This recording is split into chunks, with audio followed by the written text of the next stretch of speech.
Good morning, Friday, March 7, 2025. I'm Zach Howard. Here's your 3-minute morning market update. The theme in my notebook this morning to end the week is red. Lots of bearish convergence signals across my notebook as we end the week. The risk off themes continue. Three things I want to talk about this morning: Mag 7 US equities, volatility, of course, and third, US dollar. Three big signals away from the noise.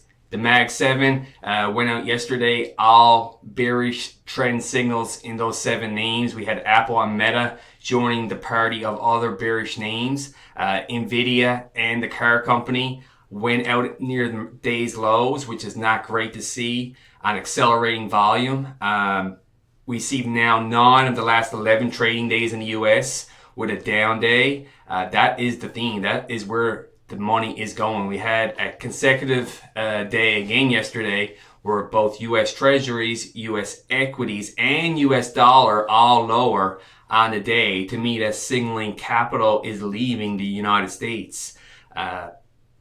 SPY, QQQ, IWM, Russell Small Cap, all showing lower lows, lower highs, and bearish trends.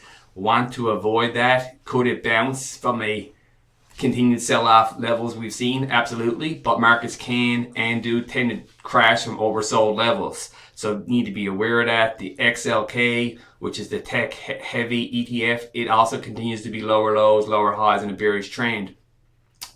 Further to that is the volatility. The volatility on the VIX, S&P 500 continues to gain momentum, gain energy, so higher volatility readings in S&P 500, lower S&P equity price action. We continue to see that theme gaining momentum with higher volatility, not just through equities, but the US Treasury volatility reading, the MOVE index, went out at 109 yesterday. So we are seeing volatility cluster, as I talked about yesterday, in other asset classes, all really giving evidence to this risk-off trend that we are in. Further to that, the US dollar. US dollar is a great signal for the global thermometer of risk on, risk off, and we continue to see risk breakdown in the US dollar, 103 in the DXY, of stronger euro, stronger Japanese yen. That is the market beginning to price in Fed rate cuts ahead, looking through the lens of the yield curve that were not previously priced, and that is basically guiding the Fed policy, not the other way around. Central bankers don't make up the policy; they kind of follow where the market is taking them.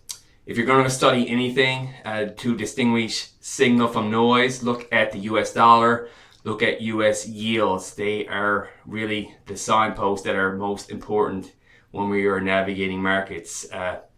Careful out there today and have a great end to the week. We'll see you next week. Cheers.